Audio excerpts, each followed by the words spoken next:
this particular World Cup in 2022 hosted some of the biggest cricket matches in history. The major one was definitely the India-Pakistan game at the MCG, which, genuinely sold out the MCG within 2 minutes for that game going on sale. Like the amount of demand for that game was just nothing I'd ever seen before. I think we could have sold out that game 3 times over. Like it was it was just enormous, and we ended up having over 90,000 fans attend that game. It was the most watched cricket match in history up until that point, in person and through broadcast, which was incredible. And then it was a huge highlight being part of some of the biggest cricket matches in history, really. Hello and welcome to the SportsGrad podcast, the ultimate guide to make it in the sports industry. I'm your host, Nathan Peroni, and on this podcast, I chat with people in industry and find out how they got hired into dream jobs in sport. If you want to know what people are doing to break in and grow their career, make sure to follow the pod and subscribe to our newsletter for even more advice. Or if you want to give yourself a competitive advantage in the job market and put your career in a rapid new trajectory, go to our website and apply for the next cohort of the SportsGrad Method program. Now, coming up on the show today is Jack Lloyd, marketing specialist for the Big Bash Leagues at Cricket Australia. Jack is a long-time friend of the SportsGrad community, supporting Reuben in its early years as communications lead, product manager, and helping produce these very podcasts. Nowadays, Jack continues to support SportsGrad as one of the SportsGrad Method program coaches, where he hosts a weekly Building the Backend session, helping you craft your experience and sell yourself. In his professional career, Jack has played a pivotal role in the growth and success of cricket through marketing roles at the ICC T20 World Cup and Cricket Australia. Jack helps grow the game, inspire and engage fans, and drive attendances to stadiums all around Australia with a key focus on the Big Bash. He is also deep in planning for the very special 150th anniversary test match, which will take place in March next year at the MCG. If you're looking to know what it takes to be a successful sports marketer and to get a sneak peek into the type of people supporting the SportsGrad Method program, then this one is for you. So grab a pen and enjoy this chat with Jack. Hey guys, Reuben Williams here, founder of SportsGrad. We'll be back to the episode in just a second, but I just wanted to take a moment to tell you about the SportsGrad Method program, which has been helping people land jobs at major sporting bodies in as little as 14 days and doesn't require you to take out a massive debt to get started. If you are looking to make a jump into the sports industry, but nothing seems to be working for you right now, then why not apply for the SportsGrad Method program? Inside, you'll get given a proven playbook and a one-on-one industry mentor, as well as access to the SportsGrad network, plus much, much more, all of which have helped people land over 800 roles in sport. If you're ready to back yourself and fully go after your career and not let life get away from you and wonder, what if I'd only given that a shot? Then you're the kind of person who we'd love to work with. So head to sportsgrad.com.au/program and you can apply to join us. Jack Lloyd, welcome back to the SportsGrad podcast. Thanks for having me, Nathan. Good to be back. Round 3, but yeah, real sort of full circle moment for me coming back for the third time, but all in 3 different locations for all 3 pods as well. So can't think of anywhere better for the third time in the SportsGrad house. Where were the other 2 locations? First time was online on Zoom. Yeah. Second one was down at the Commons off the back of the T20 World Cup. Yes. Third time SportsGrad house. Episode 73 and 225 for those listening, if you want to check out Jack. First week, what are we on now? Yeah, what are we up to now? Well, we're recording this in late May, and I don't actually know when it's going to go out just yet, but it'll be into the late 350s, early 360s. Long time between drinks then. Correct. You're still part of the SportsGrad community as a coach. Back when you were doing episode 73, you were actually producing the podcast, and we'll sort of get to that later, but now you're providing a lot of advice to members as well, which I'll get to soon. Accreditation-wise, though, what have you brought for us today? I brought in my accreditation to the ICC Men's T20 World Cup 2022. So that was a really special one for me. That was, definitely my big break into the sports industry. And, I was able to use that to attend some of the biggest cricket matches in history during the World Cup. So, really excited to bring that one in today. Beauty. You can add to the thousands that are actually coming on that wall. Up, isn't it? I know. You'd probably know this, but I'd like to start with some quick fire questions. So firstly, what inspired you to work in sport? I think for me, like very similar to a lot of other people, but it was definitely attending AFL and cricket matches at the MCG, growing up with my family. I think I love sport in terms of how it makes you feel bigger than everyday life, so part of something bigger than everyday life. And I think attending those huge matches, AFL matches, Boxing Day, Test cricket matches at the MCG, it just makes you feel part of something bigger than everyday life. And growing up, that I just wanted to be part of that in bringing people together. I think from there as well, I landed my first internship in year 9 at AFL Media. And for me, that was just an incredible week. And that really confirmed to me that sports media was the industry that I wanted to work in and make a career out of it and turn my passion into a career. And I think, my sort of purpose and why I work in sport has definitely evolved over time as well. I think sort of working on global events like the T20 World Cup and now Cricket Australia, for me, I love the reason why I work in sport now is because I love bringing cultures and generations together through storytelling in sport. And that's what, really lights me up. What an awesome experience, year 9, AFL Media. How did you come across that? Yeah, it worked out pretty well. So I think through a connection my family had, was sort of put in touch with Cal Twomey at AFL Media and followed him around for the week. And had a couple of days in at AFL Media at AFL HQ in Docklands, a couple of days in at AFL Victoria, and sort of went to a few under-18s carnival matches as well. So it was really the dream week, and I think just meeting like all the journalists and media personalities in at AFL Media for me was a real highlight in year 9. And after that week, it just reinforced my dream of working in the sports media industry. Epic. That's very cool. First ever job and first ever sport-related job? Yeah, so I'd say my first ever job was actually at the MCG. So started in high school as a pie boy, and then moved into a bartender role at the MCG while at university. And for me, that was a little bit of a dream gig as well, just being able to work at the G, the home of sport, and just sort of be part of those huge matches, whether it was AFL Grand Finals, Anzac Day matches, Boxing Day Test. Working in bars there was just another way for me to get closer to the action. So half sport, half non-sport, but it's certainly really it was certainly something that I absolutely loved during my time during university. Great start. And after high school, I know you mentioned it a little bit there, but what extra study did you do? Yeah, so I did a Bachelor of Communication, Public Relations, majoring in journalism at Deakin University. Fantastic. And one interview question you were asked to answer for the job you're in, or something you like to ask people you hire? Yeah, one that I love, I think I was asked previously, and I sort of like asking it to candidates as well, is what would your teammates say is your superpower? So I think for me, that's a great one of, it really shows, your ability to show self-awareness. I think for me as well, I love sort of hearing people like what they think their teammates say about them and how they operate within teams. And I think it really distinguishes the difference between skills you might have, and impacts that you have on a team and an organisation. So I think for me, that's a great one that I've been asked before to demonstrate your strengths with working within teams. Keep an eye out for that if you're trying to get a job with Jack. And a book or podcast recommendation that's helped your career? SportsGrad podcast.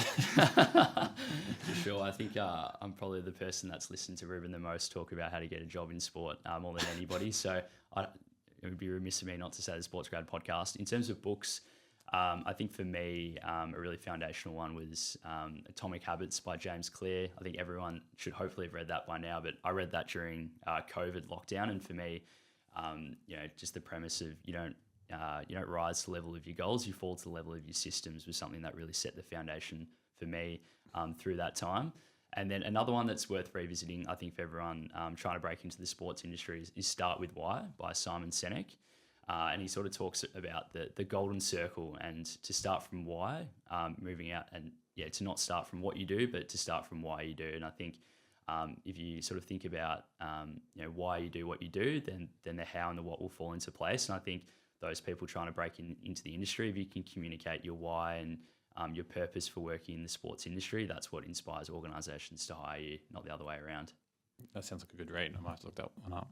And the last one is, if you could try another job in sport for a day, what would it be? Well, I listened to Reuben interview Andy Gowers, the Hawthorn Football Club president, late last year on the SportsGrad podcast, and I reckon that would be my absolute dream job for a day. So you're gonna fight each other for that job? Yeah, 100%. I'm a mad Hawthorn supporter. And I think being present for the Hawks for one day would be unreal. Just getting one-on-one access to the head coach, the captain, the media team, even the cheer squad, the number one supporters for a day would be pretty eye opening. I think Andy Gowers, a lot of us saw his sort of hawk walk during the final series last year, where he sort of marched all the Hawthorn supporters to the ground at Adelaide Oval in the MCG last year, and I reckon that was the coolest thing I've ever seen a president do. No, we'll make it happen. Let's make it happen, Jack. I want to take you back to some early experiences in your break in industry. So I kind of mentioned before that you work early doors with SportsGrad, but almost a year at Box Hill Hawks, a media coordinator, had some time at Rugby Victoria. How valuable were these experiences early in your sports career to set you up? Yeah, really valuable. I think, for me, like it was all about just getting my foot in the door and building up as much experience and skills that I could to sort of break into the sports industry. So for me, a dream experience really was landing a role at the Hawthorn Football Club during my final year of university in 2019. So I landed the role of Box Hill Hawks media coordinator, as well as working a day a week in the Hawthorn Football Club media team. And for me, obviously growing up as a mad Hawthorn supporter, that was just a dream role, really. Like just pinching myself in the day a week that I was at Hawthorn, just walking down the corridors and passing Clarko and Ruffy, and being part of the inner sanctum at Hawthorn Football Club was just an incredible experience. For me, in terms of the role, that really sort of kick-started my foundations in the sports media industry. So as Box Hill Hawks media coordinator, my role was all around sort of the live match day coverage. So attending all the Box Hill games, the VFL games, and being across sort of leading the live match day coverage across social channels, interviews as well, sort of writing all the match reports and articles as well, and then throughout the week would be sort of covering all the training sessions, writing feature stories, and really sort of leading the social channels and websites to engage all the Box Hill and Hawthorn fans. And then I was able to one day a week be part of head into Waverley and be part of the Hawthorn Football Club media team, where it'd sort of help out with creating content and writing articles and feature stories. And when the Hawks were able to play in Melbourne, I was sort of able to attend match day at sort of the Hawthorn Football Club games in Melbourne and sort of be part of the media team there. A fantastic experience, and allowed me to build so many transferable skills in sports media, whether it was sort of communication skills, writing skills, interviewing skills, producing content, driving growth with audiences across sort of websites and social media channels. For me, it was sort of a dream experience throughout my final year of university, and sort of allowed me to kickstart my career in the sports industry. Yeah, fantastic. Do you find the VFL is a bit of a breeding ground for like just a wealth of experience you can tap into? I know I was at Box Hill as well, probably I think 2 years after you for a period of time as an internship, but I just feel like that just opens a door to like the world's your oyster, and you can just take with it as you want to because it is on demand. But they're also so willing and supportive, like your story here, to get your hands dirty and just find what is interesting for you and make the most of it. Yeah, 100%.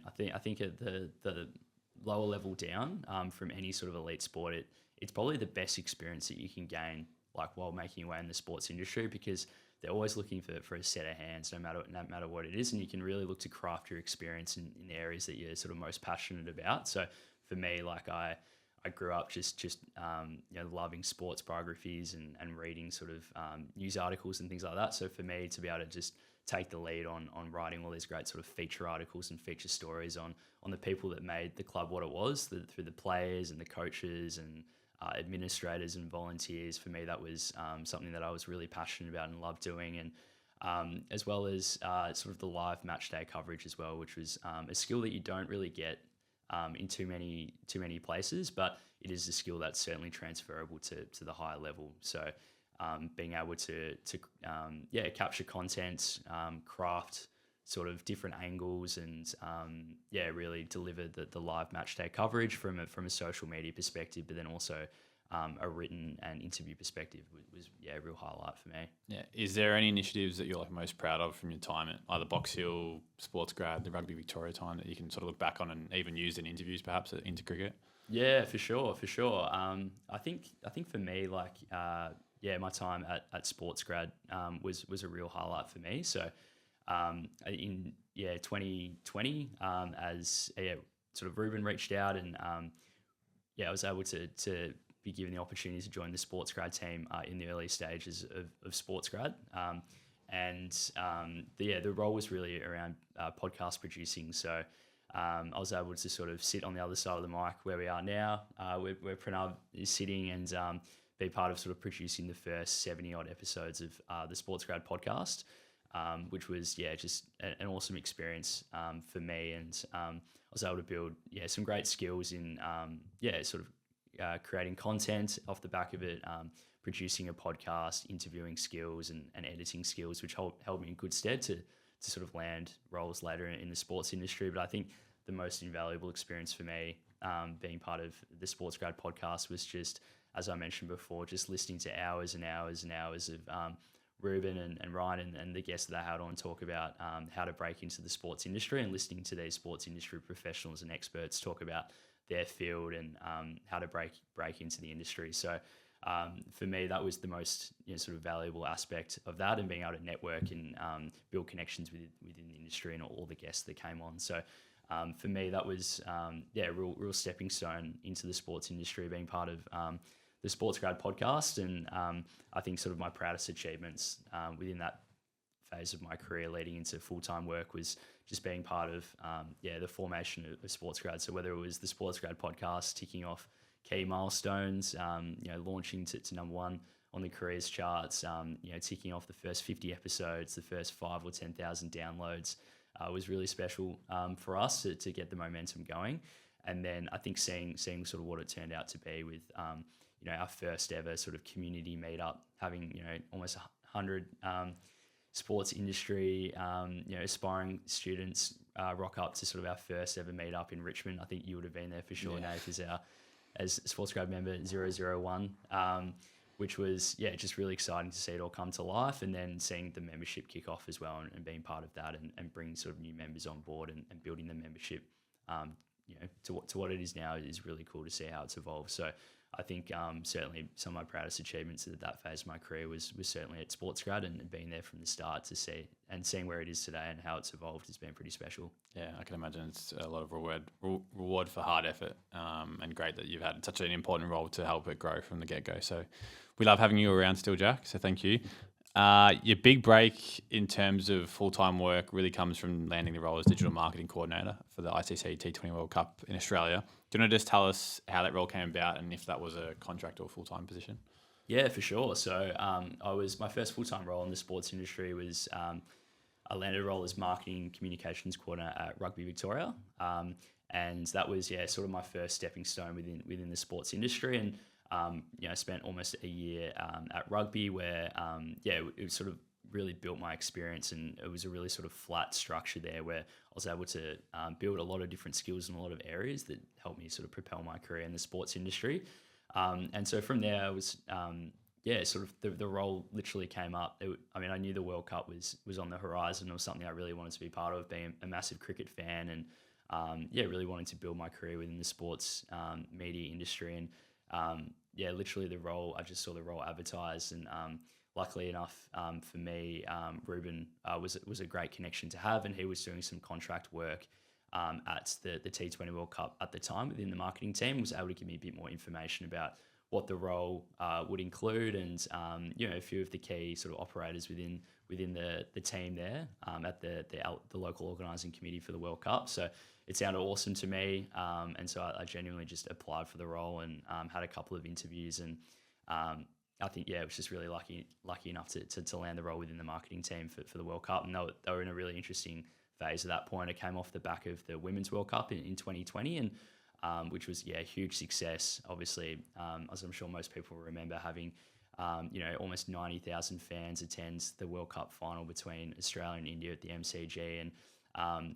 it was really probably the biggest moment in women's cricket history, and potentially cricket history as well. Really setting the momentum up for women's sport. But then, as we know, that pretty much the next day after that, the entire world shut down with COVID. So they had to really sort of dissemble the World Cup local organising committee for a good year then. after sort of a lot of, as they got closer to the men's and a lot of the COVID disruptions died down, they had to sort of really build up that local organising committee again. So I was lucky enough that a few roles were available and I was able to join the marketing team. Yeah, I look back fondly. I was volunteering for that final and on the ground, like one of the most special events I've been a part of. And I think it is more fondly a memory because, like you just said, COVID was literally like the next couple of days, and that was like the last big event in Australia for a while at that point anyway. What were some of the key day-to-day responsibilities pre and then also during the tournament with the role? Yeah, for sure. So, as you mentioned, it was a really interesting time for major events in the world, really, like coming off the back of COVID. It was, the biggest sporting event in Australia in 2022. So, it was a really interesting time sort of coming out of COVID. I think my first day in the office at the T20 World Cup was actually the first day that everyone was allowed back in the office. So it was sort of like everyone had been working from home for a few months there. So I think everyone was really excited to get back in the office and meet everyone face to face. So it's really interesting that a lot of the team had only been spending time on Zoom and behind a screen in the lead up to that. So it was good timing from my perspective. But it was, just a really exciting role. Like this particular World Cup in 2022 hosted some of the biggest cricket matches in history. So first and foremost, I think that the major one was definitely the India-Pakistan game at the MCG, which, genuinely sold out the MCG within 2 minutes for that game going on sale. Like the amount of demand for that game was just nothing I'd ever seen before. I think we could have sold out that game 3 times over. Like it was it was just enormous, and we ended up having over 90,000 fans attend that game. It was the most watched cricket match in history up until that point, in person and through broadcast, which was incredible. And then working on things like the final as well, which ended up being Pakistan England at the MCG. We had over almost 90,000 fans attend that match as well. So it was a huge highlight being part of some of the biggest cricket matches in history, really. But in terms of my day-to-day role, so my role was digital marketing coordinator. So I led the CRM program and T20 fan database of over 300,000 fans in that. And my role was all around sort of driving awareness of the World Cup and sort of driving as many fans and sign-ups as possible into our fan database to then convert those fans into customers and ticket sales leading into the event. How were the fans funneling into a CRM firstly before them becoming a customer? Yeah, 100%. So it was what we did is we leveraged a lot of key milestones and a lot of key countdowns in the lead up to the World Cup to use that to drive sign-ups and registrations to our fan database. So so we used major milestones such as we're really lucky that there was a T20 World Cup the year before in Dubai, I believe, that Australia won. So we're able to leverage a lot of the excitement around that World Cup to then drive interest into ours as Australia as the reigning champions. And then we use sort of like key milestones like our schedule announcement, things like a year to go, sort of our campaign launch. Some of those key milestones that to really leverage a lot of the excitement around the World Cup and sort of funnel that into our fan database. And we did a lot of work around sort of customer journeys and customer mapping as well, where we would sort of funnel fans through the database and then in turn really sort of engage with them. Really maximize that storytelling around the event and why it's so important to engage our fans, ultimately turn them into attendees for the matches around Australia. Yeah, impressive. And you mentioned, I think on your LinkedIn, 800,000 ticket sales across the tournament, which is very, very impressive. Just want to speak to the final. Like you were there on the day. Many people would love to be at a scale event of that nature and to be on the field. Like, what was it like for you actually being there? I suppose during it, but also, I imagine like the relief / excitement and joy finishing it with everyone that's worked hard for so long. Yeah, absolutely. I think that was certainly a career highlight for me and a real pinch me moment. But I think sort of in terms of the lead up to the actual matches itself, like our marketing team was absolutely humming and doing a lot of our work in the lead up to the event itself. So obviously a lot of my role as well was around communications to our fans and building out digital marketing campaigns to drive that engagement and drive ticket sales across a lot of our paid channels and own channels at the World Cup. And then leading into the event, we've done a lot of our work in the lead up to it. And then once the matches started coming around for it, we're given the awesome opportunity to join the sports presentation teams, so that we're able to sort of see the result of our work and be part of the action and be actually there on match day delivering the matches themselves. So we're able to sort of, a few of us within the marketing team are actually able to travel around the country and help sort of deliver the fan experience of a lot of those World Cup matches, which was really exciting. And part of that was being part of the final at the MCG. So for me, my role was around sports presentation lead for the final. So I was able to sort of help deliver the pre-match ceremony and entertainment, which was really exciting. So we had some huge moments pre-game. So I think for me, like, a real highlight was part of our role was being part of the flag bearers and running out onto the MCG pre-match with those ginormous flags of all the nations that competed, and being part of the pre-match ceremony and the entertainment before the match. So I think just being able to run out onto the MCG with 80 to 90,000 fans screaming at you was a really cool experience. Being on the ground for the national anthems and the ceremonies, Icehouse was playing in the background, was pretty awesome. And then from there, the night sort of just got better. We're able to sort of watch the match from up in the media box, and then once the match finished. I'm not too sure if this was 100% allowed or not, but went down to the boundary line, and sort of a couple of us flashed our accreditation. Were able to sort of get out onto the ground for the post-match trophy lift and all the celebrations post-match. So we're out in the ground as sort of England, the champions, raised the trophy, and we're celebrating with all the fireworks going in the background. It was genuinely just the English team and media out there, and the English players sort of celebrating with their family, and us on the ground who'd been part of it throughout the day. So that was a really cool experience, and even getting up on the trophy stage and getting a quick photo there was a really cool experience. Yeah, I love seeing when events finish up and you see the people behind the scenes that post on LinkedIn and share the photos of like their specific team or like the whole staff getting up there with whether it's a trophy or it's just like the background of this is the final, and obviously it's a moment you can cherish forever. So I think it's one of the best parts about working in that space. So absolutely love that you had the chance to do it. You've now since moved from there to Cricket Australia. Was that transition for a lot of people? Did they fall from T20 World Cup and it was like, here's all these extra openings at Cricket Australia, or was it just quite timely that something came up? It was probably different for everyone.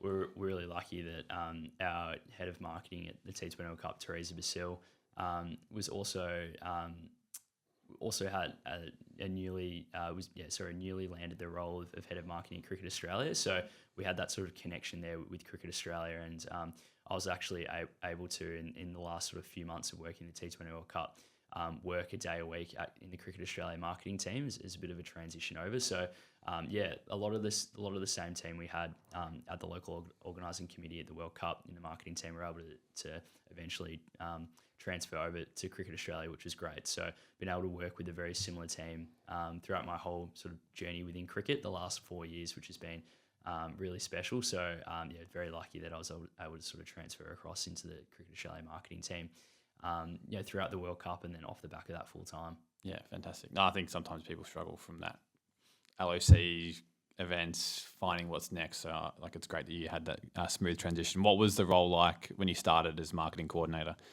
for the Big Bash League specifically? Yeah, for sure. So I think for us in the marketing team, so we sort of sit within the DMC department at Cricket Australia, which is not a rap group, but the digital marketing communications department at Cricket Australia, and that's really a fan-facing department. So everything that we do as a team is fan-facing. So in terms of the marketing team at Cricket Australia, it's really split up by the different products that we work on in cricket. So that is international cricket, Big Bash Leagues cricket, participation.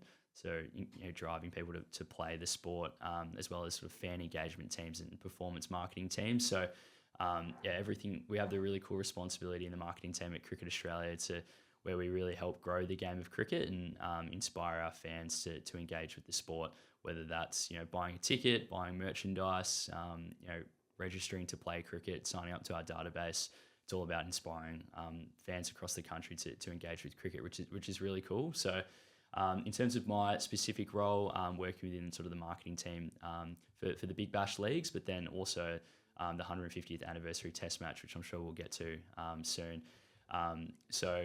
In terms of the role is sort of in the marketing team at Cricket Australia, and my role specifically is at Cricket Australia, we have a really clear strategy of play, attend, follow, and perform, which sort of, a really healthy quadrant in all of those sections leads to a really successful business model at Cricket Australia. So it's a really clear strategy to follow, and a lot of our work within the marketing team falls within that attend category. So it's all about inspiring fans to really come out and attend our matches in all of our stadiums around the country, which is really exciting. And it's all about sort of working really closely with all the different departments at Cricket Australia, whether it's our digital team, our communications team, our consumer team, our events team, to really drive attendance and ticket sales to our stadiums around the country, and working with the events team to ensure that delivery meets expectation in that regards from what we promote and what we market. So my role at Cricket Australia, it's definitely evolved over time. I think, starting as a coordinator, you're sort of tasked with a lot of the grunt work and a lot of the execution and delivery, whereas now I've got a lot more responsibility around the strategy and the stories that we're trying to tell from a marketing perspective. So I think the key roles and tasks and responsibilities that I work across is firstly around our marketing campaigns and bringing them to life. So delivering those integrated marketing campaigns to really inspire our fans and sort of tell stories to reach those fans. And that's all advertising that you see from Cricket Australia is coming from us within our marketing department, whether it's above the line advertising, sort of that broad scale awareness, or below the line advertising, where we really try to target, be really targeted with our conversion activity.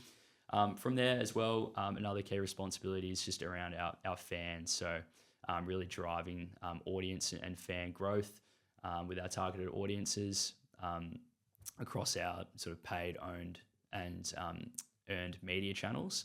And it's really about just growing the game of cricket and really inspiring fans to engage with the game to ultimately drive those business outcomes and drive revenue into the sport.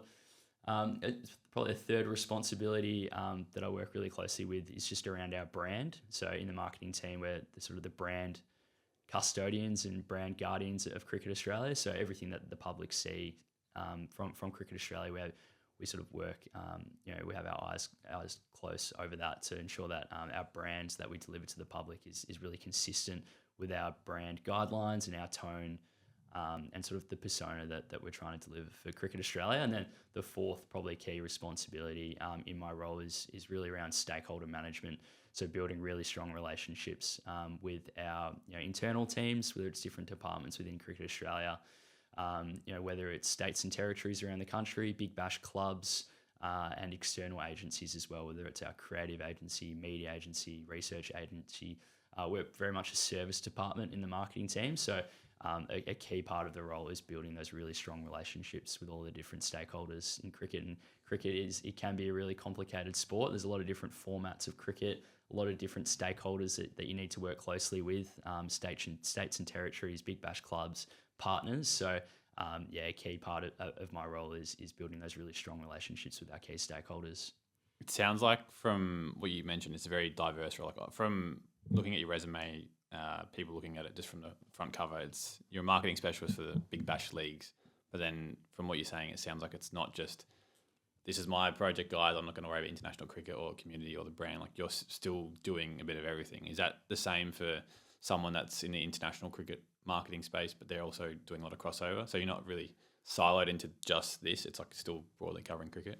Yeah, for sure. Like it's definitely a really flat structure within the marketing team at Cricket Australia. Like my sort of day to day is primarily working across the Big Bash leagues, BBL and WBBL, and really leading sort of audience growth and attendance in that space. So I think like a key part of my role is around delivering those bringing those marketing campaigns to life, which is a really exciting part of the role.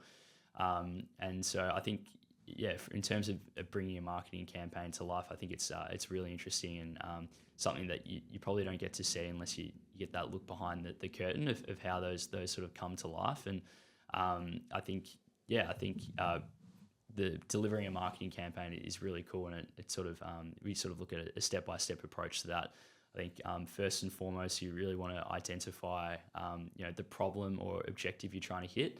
So in Cricket Australia, like we do a lot of our work in the lead up to the season, building sort of the strategy and behind our marketing campaigns, which is sort of where we are at the moment in May of this year. So first and foremost with that is you want to identify the problem you're trying to solve or the objective that you're trying to hit. So from a marketing perspective, it might be a certain amount of ticket sales you want to achieve this season. It might be overall attendance. It might be the amount of registrations you wanted people to sign up to play cricket, the amount of memberships that you want to sell. So firstly, you want to identify that.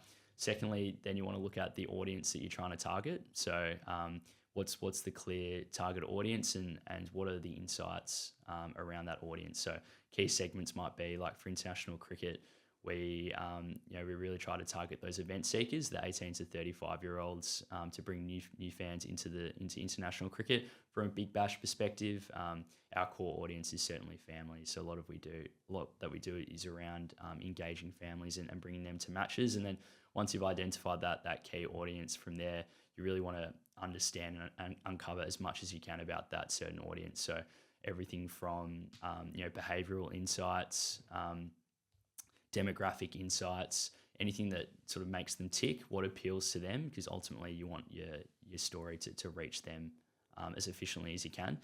I guess from there, once you've uncovered the key audience that you want to go after, from there it's all about the strategy and messaging. So like what's the key idea, what's the story you're trying to tell, what's the narrative you're trying to tell.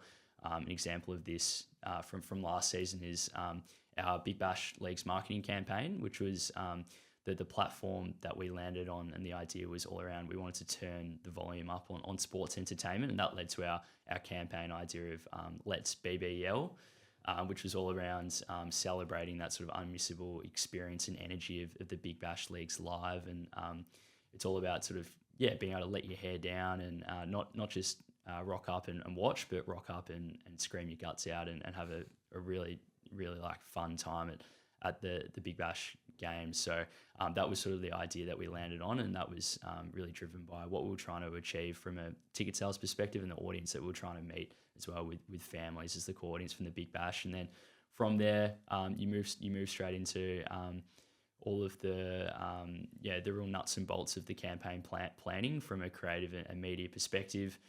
So that's looking at, I guess, what are the key timelines you've got to hit? What are the media channels that you want to activate that will best reach your target audience from there?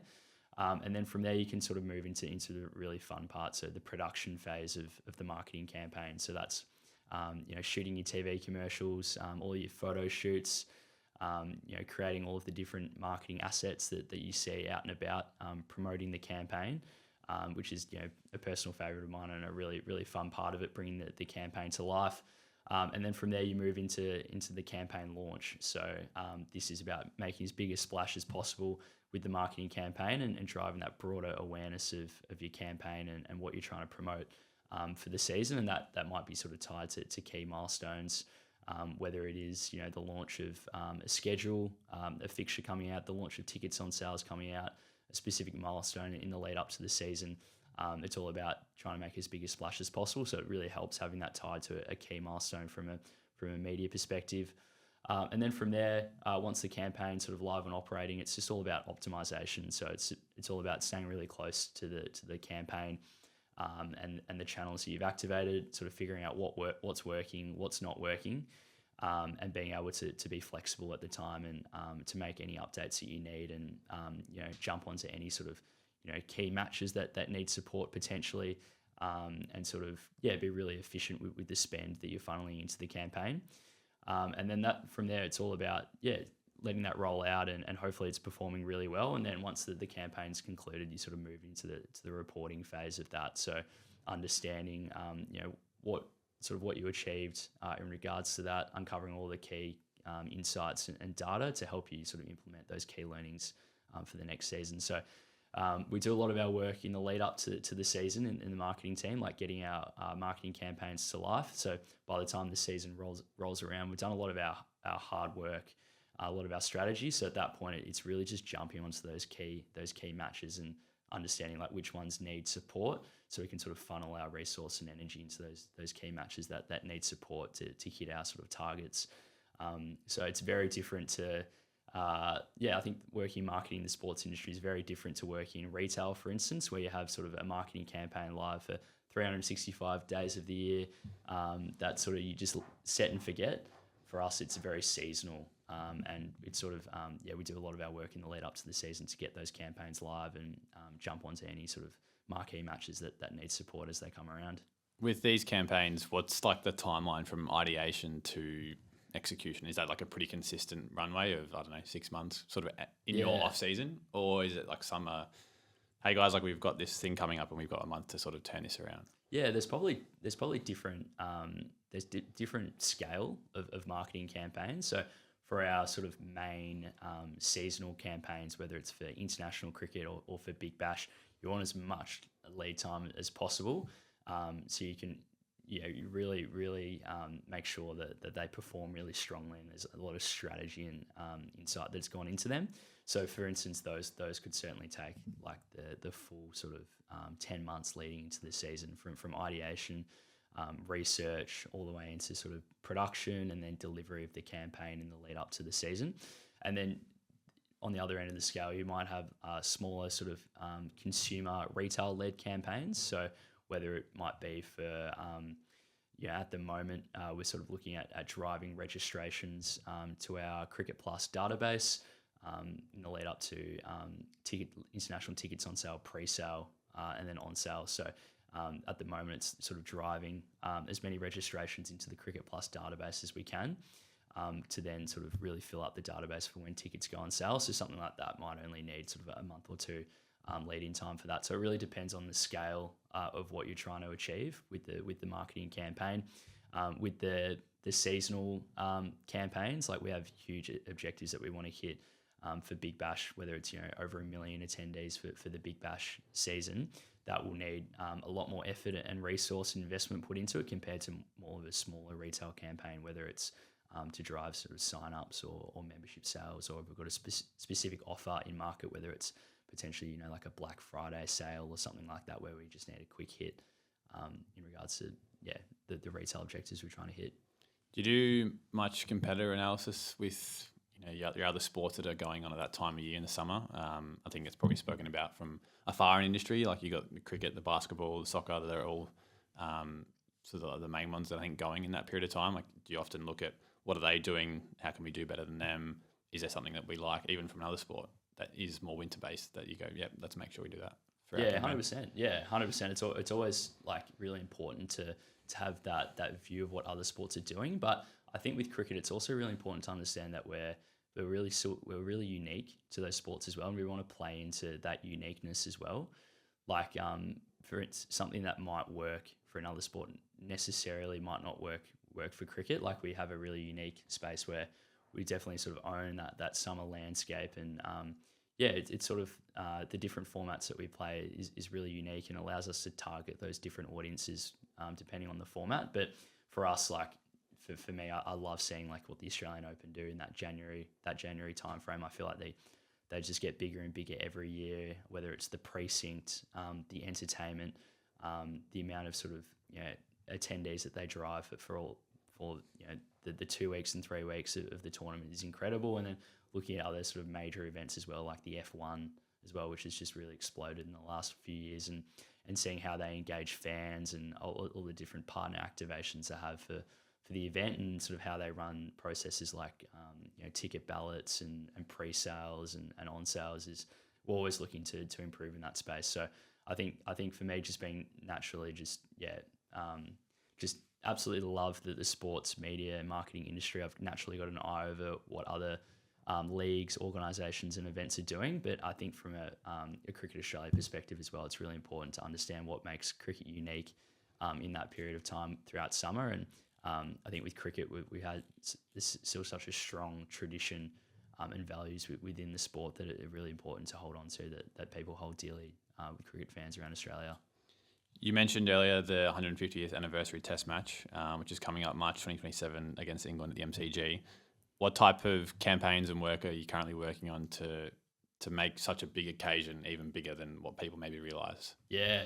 So I think it's important just to share a bit of the context around the significance of this match. So I'm a huge cricket nuffy, so for me it's it's just awesome to be involved with an event like this. So I guess important to start from the start. Like the first ever Test match in cricket history was actually played between Australia and England at the MCG in 1877, where Australia won that game by 45 runs, and then 100 years later we sort of celebrated the centenary Test.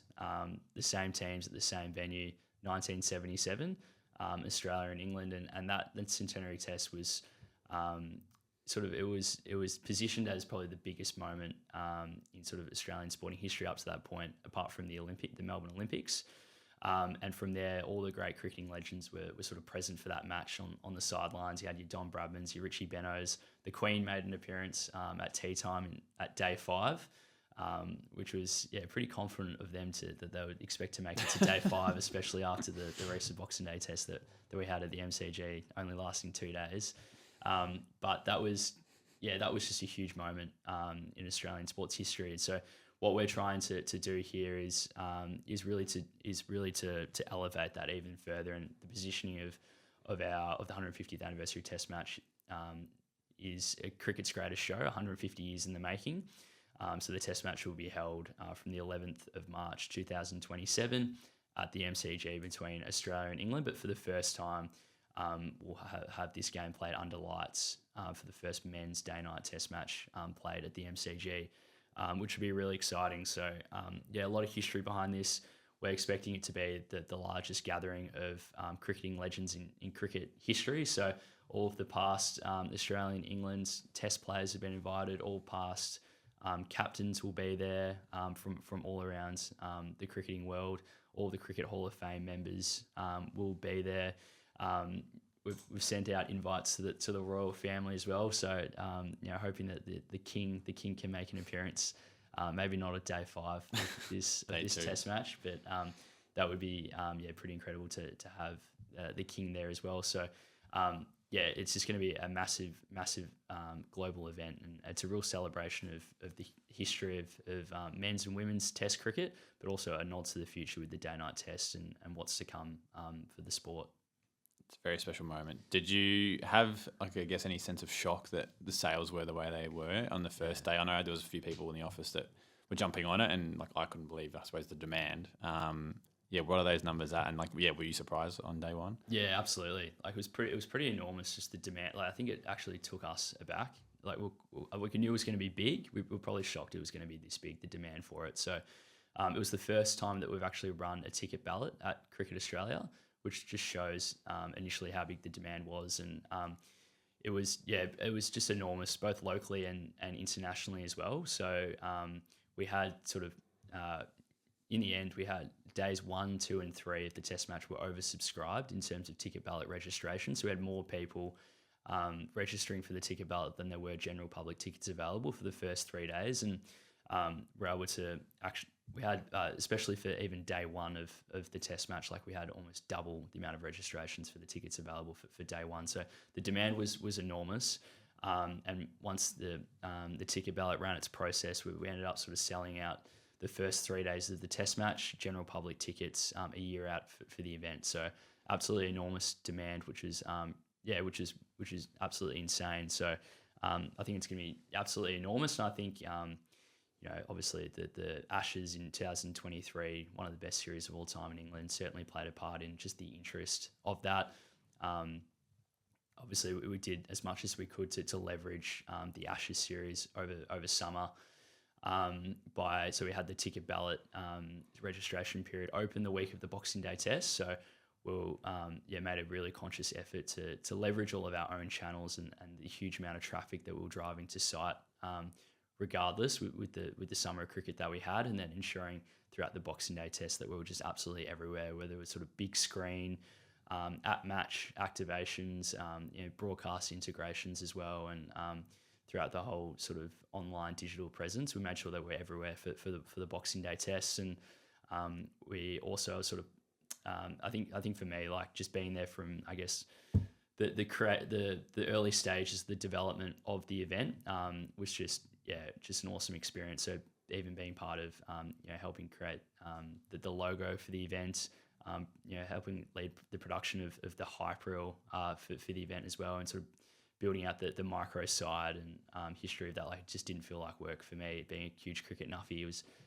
pretty awesome to be involved in the early stages of that to now where we are a year out for the event, having the first 3 days public tickets allocation sort of exhausted for those 3 days. So pretty special to be part of that. And there were certainly a few key factors that played into that. Obviously, producing the main hype reel for the event and having that really strong balance between celebrating the history of men's and women's international test cricket, highlighting the significance of the MCG in that, and really driving that bucket list and FOMO for the event. I think secondly, really leveraging the Ashes series that we had on our shores this summer and all the interest around that to drive obviously registrations for the ticket ballot. And then third, I think the final key part of how we really leveraged the interest for the event was just around making a big splash around those key milestones and countdowns leading into the event. So having big PR announcements for when the ticket ballot was announced, and having really big media press conferences for that with legends of the game in present. And then another example is how we celebrated sort of a year to go until the event, where we sort of had a big pink hot air balloon fly over the MCG with the big logo on that. And it's all about just leveraging those key milestones in the lead up to the event to drive awareness around it. It is, of course, 10 months away still, but you can already sense that how close it feels, but also the build-up that's coming. Yep. You may not be able to give too much insights on this, but can you give any indication on what fans can expect for the 5 days? Yeah, well, the positioning is all around cricket's greatest show, 150 years in the making. So we want to deliver ultimately just a once in a lifetime, once in a generation event. So I think that the whole lead up will be really special. The whole week leading into it, there'll be events all around the city leading up to it. We have great plans around sort of like a fan festival site at Yarra Park, similar to what the AFL do, to ensure that even fans who can't get a ticket to the match can still be out and immerse themselves in the experience and be part of the action. Huge plans to sort of celebrate the history of Test cricket leading up to it, and then the match itself as well. Like it'll all be about delivering an unmissable show. So some huge entertainment expected. Obviously, a gathering of all of the biggest gathering of past cricket legends in history. They'll all be there. So we've still got some day 4 tickets available. So I encourage anyone to snap them up before they're gone. Exciting time, Jack. We look forward to it. I want to speak to some more generic problems and questions that people may have for industry. So firstly, what challenges did you face breaking into sport? Yeah, I think for me, I graduated my university degree at the end of 2019. So I was leading, we all know what happened at the start of 2020 with COVID, and really the world definitely just shut down at that point. The sports industry was obviously really sad to see a lot of redundancies made, and no organisations were sort of hiring at that point. So for me, it really got put on pause, my sort of entry into full-time work within the sports industry. But luckily enough for me, that was when I was able to, Reuben reached out and I was able to land that role within SportsGrad, where I was sort of podcast producer for the first sort of 70-odd episodes of the show there, and being able to sort of work within the SportsGrad team allowed me to build that experience in the meantime before the sports industry really opened up, and I was able to land my first role later in 2021 at Rugby Victoria. Yeah, fantastic. And from a career direction sense, how did you decide that this was the career path that you wanted to take? Yeah, so I think for me, like always growing up, I wanted to be a sports journalist. So I would I would be the first one at school every morning, just so I could get in early and read the newspapers that were delivered that morning. I just read the sports section from back to front. In there, like growing up at home, I just had bookshelves and bookcases filled with sports biographies. So for me, I was just fascinated with sports and sports media, and I wanted to be a sports journalist growing up. From then, I sort of obviously studied the Bachelor of Communications and had a couple of internships within the communications field, but I didn't really step into the world of marketing until I landed the digital marketing coordinator role at the World Cup. And from there, that really opened my eyes into the world of marketing, and really haven't looked back since. Like, I love the ability of, to be able to tell stories and narratives within marketing campaigns, and the strategy that goes behind that, and in sort of building those stories and targeting those key audiences. So for me, landing within the sports marketing industry, I've been sort of worked within that for the last 4 years now, and haven't looked back since, and certainly really keen to keep progressing my career within marketing. It's a great reflection. From a influence mentor perspective, have you had some big ones that have given you some great advice along the journey? Yeah, I mean, of course, Reuben is a big one. Working with him at SportsGrad was huge, and obviously played a really huge part in my my career journey so far, and learning a lot from him in regards to the SportsGrad method and how to implement that to break into the sports industry. And then I've been really lucky. Like, the sports industry is all about people and building relationships, and there's just so many fantastic people working within the sports industry. Like, from my time at the Hawthorn Footy Club, working within the media team there, Amy Morgan, Jackson Payne, and Steve, there were fantastic for me. Then moving into Rugby Victoria, Shelley Nolan was awesome for me in that space. And then being able to work with a really consistent group at the T20 World Cup and now Cricket Australia there, working with leaders within the industry like Teresa Basil, David Hutchinson, and then now at Cricket Australia with Lana Hoffman and Sarah Quinlan as my managers. I think being able to work with a consistent team now for 4 years, it means that our relationships have been able to compound over time, which I think is a real superpower within any industry that you work with. Being able to compound that over time and build that trust and connection has been awesome for me. So I've been really lucky to work with just absolute guns and experts within that space. Amazing. Very good. And want to speak to, like I said at the start of the show, you're currently a coach for the SportsGrad Method program. Do you want to tell us what your involvement is, what that looks like, and how you're supporting the members? Yeah, absolutely. So I guess it's been a real full circle moment for me rejoining the SportsGrad team. Obviously, being part of the early days of SportsGrad and seeing its sort of evolution into what it's become today has been really cool. I think the SportsGrad method is, as I mentioned earlier before, like I've probably listened to Reuben speak about sport more than anyone else, and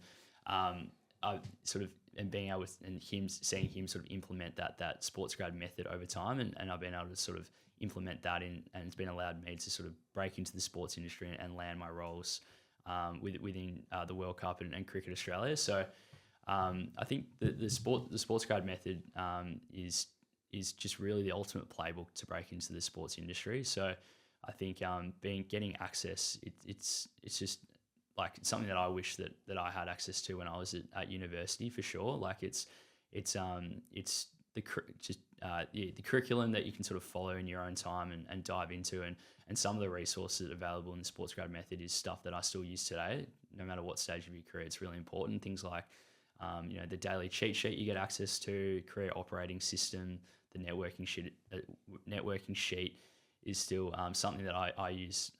All these resources I still use today. So they're important no matter what stage of your career you're at. So I guess in terms of the SportsGrad method framework, for anyone interested, it's really revolves around your capability.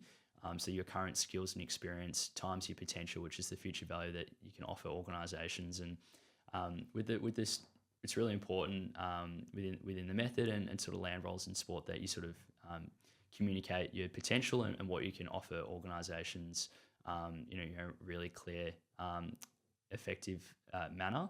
And so where I sort of come into it is as part of the SportsGrad Method program, I run a session every Tuesday night, which is all around building your back end. So we work through the professional sort of back end document that everyone gets access to in the method, which is all about sort of crystallizing your experience within the sports industry onto paper, turning them into really polished sort of star examples, turning them from good to great, to ensure that you can sort of sell yourself and sell your potential in sort of any situation that you're at, whether it's on a cover letter, in a job interview, or just networking scenarios. It's all about sort of selling your potential and the value that you can offer an organisation moving forward. So in our sessions every Tuesday, we're able to sort of work really closely together with everyone on selling their potential and what they can offer organisations, and working through the back end document. And the back end document is something that I still use. Like at my stage of my career, and it's helped me land roles at the T20 World Cup and Cricket Australia. So I'm a huge advocate for the back end document and what it can help you achieve. And it's just been awesome to see a lot of the success stories come out of the method program as well. Like we've had a few people come out of the program, Dante and Tia, who have sort of were able to land roles at Cricket Australia within such a short amount of time, and hit the ground running and be part of the biggest summer of cricket that we've had on these shores at CA, after just sort of cutting their teeth in the method a couple of months earlier. So I've seen some of the success stories and where it can lead to. So for me, it's just, it's something that I wish I had access to when I was at uni. So I just love being able to pay it back and really help everyone on their journey throughout the sports industry, and being able to share a lot of my experience and skills that I've developed in working full time within the sports industry for the last 5 years. Well, we thank you for all your support you can provide for the program, and it's a great insight for people listening that have never been part of the program or looking at it, just to get an insight into what you do provide, and again, the holistic view of the program, but also for people that are currently in the program, again, just giving an insight into what Jack can provide and a bit of a background on his role as well. So thank you again. This is a bit of a playful one. If you had to go back in time and someone said, I'll give you $1 million if you can land a job working in sports marketing, and you've got 30 days, how would you go about it? Yeah, it's an interesting one. I think if we're looking at the sports marketing angle, I think I would just do anything I could to build my personal brand. So put myself out there and get myself known to as many people within the industry as possible. I think LinkedIn is a real superpower for that one. So I would just go ham on LinkedIn and really build my personal brand and my presence on LinkedIn, get in front of as many people as possible. Even probably tip a few bucks into LinkedIn ads as well. I think they're pretty underrated to get yourself out there and what you're trying to achieve, and sort of your purpose for working within the sports industry. And I'd sort of look at the different sort of content strategies I could do to promote myself, and even think about starting a blog and sort of sharing my expertise and the value that I can provide within the sports industry. So probably that would be the number one thing, just building my personal brand as much as I could, to hopefully sort of open as many doors as you can and get your entry within that 30 days. Right, very good. And the biggest pinch me moment for yourself working in sport?